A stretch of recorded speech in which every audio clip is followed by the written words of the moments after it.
नमस्कार, मैं श्यामगिरी। आज के कार्यक्रम में आप सभी दर्शकों का स्वागत है। गृह मंत्री अमित शाह मध्य प्रदेश में गृह मंत्री अमित शाह का भारी विरोध हो गया और वह विरोध महिलाओं ने किया और काले झंडे दिखाए। महिलाओं ने कभी भाजपा को जिताने का काम किया था, अब भाजपा के बगावत में महिलाएं खड़ी हो गई।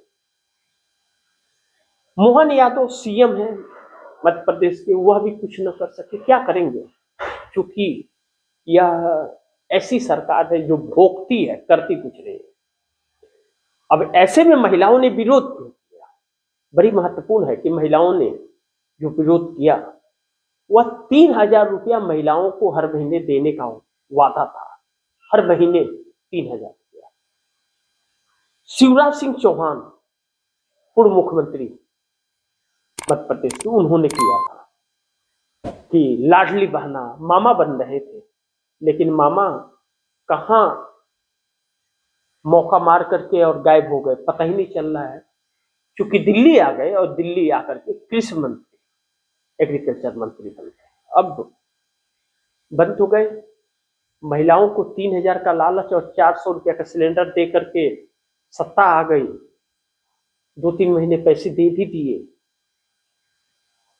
और सरकार बनने के बाद वह पैसे बंद हो गए। क्योंकि इस सरकार के पास जुमला के अलावा कुछ नहीं है और यह सरकार वादा खिलाफी करने में अव्वल है।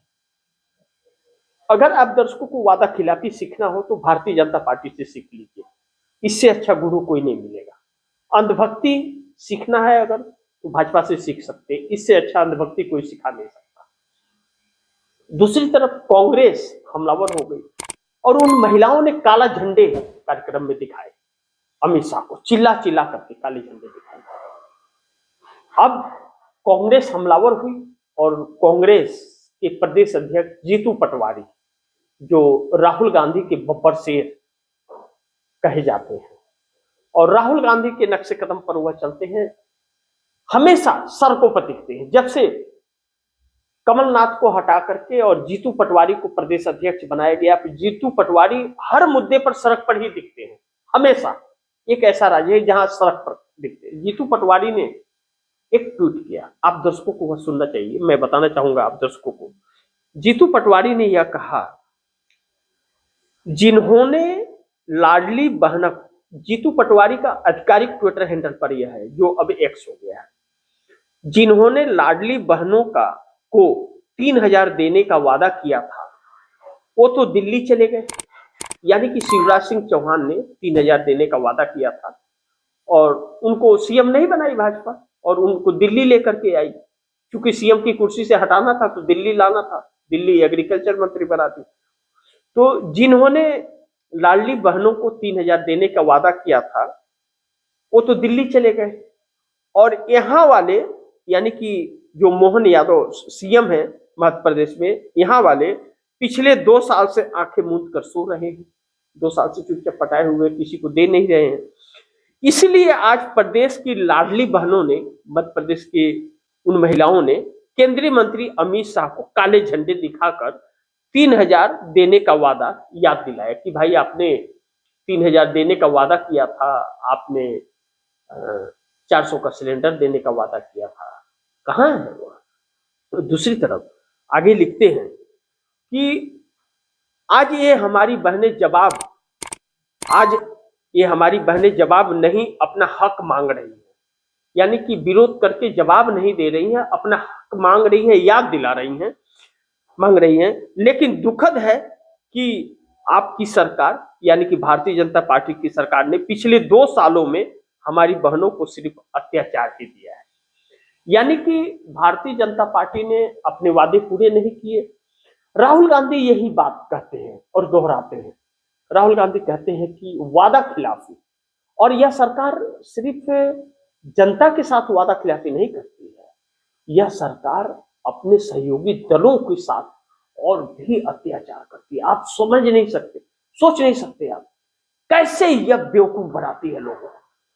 कभी चंद्रबाबू नायडू को कही कि ये दे देंगे, वो दे देंगे, ये दे देंगे, फलाने ढकाने क्या क्या दे देंगे। नीतीश कुमार को कही कि विशेष राज्य का दर्जा दे देंगे, 1.25 करोड़ का पैकेज दे देंगे। प्रधानमंत्री ने 40,000 करोड़ से शुरू किया, 1.25 करोड़ तक की बोली लगा दी बिहार की, जैसे बिहार का काया पलट हो जाएगा। न विशेष राज्य का दर्जा मिला और न 1.25 करोड़ मिला। और जो चीनी मिल चालू करने के लिए मोतिहारी का बोले थे, वो आज तक ताला झूल रहा है। 2015 से 25 हो गया, खत्म हो गया और ताला झूल रहा है। सोचिए, अब 20 साल में ताला झुक रहा है। और ऊपर से प्रधानमंत्री क्या करते हैं कि भैया रील बनाओ और पैसा कमाओ, रील बनाओ और पैसा कमाओ, प्रधानमंत्री कहते हैं। तो रील ही बनाना हो तो मोदी की जरूरत क्या है? तो रील बनाएंगे, मोदी का उसमें क्या लेना देना रील बनाने में।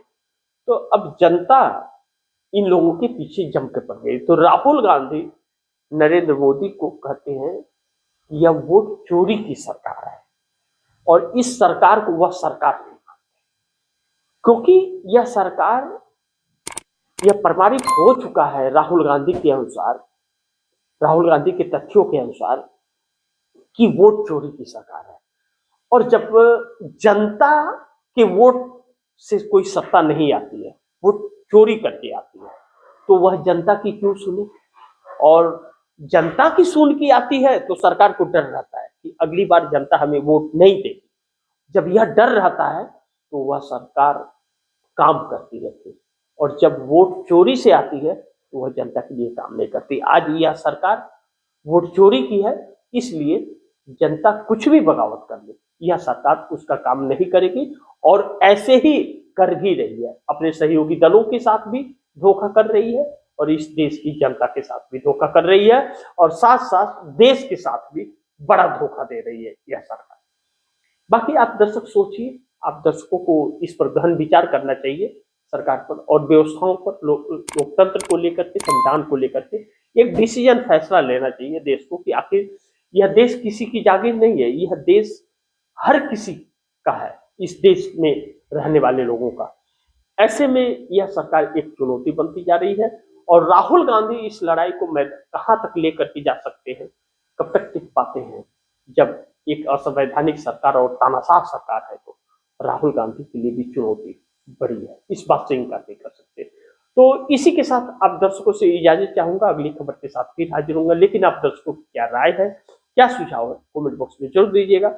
इस खबर को ज्यादा से ज्यादा शेयर कीजिएगा, अपने दोस्तों को भी कहिएगा आगे शेयर करें। आपने अगर चैनल को सब्सक्राइब नहीं किया, सब्सक्राइब कर लीजिए, अपने दोस्तों को भी कहिएगा चैनल को सब्सक्राइब करें। मिलते हैं अगली खबर के साथ, तब तक के लिए नमस्कार।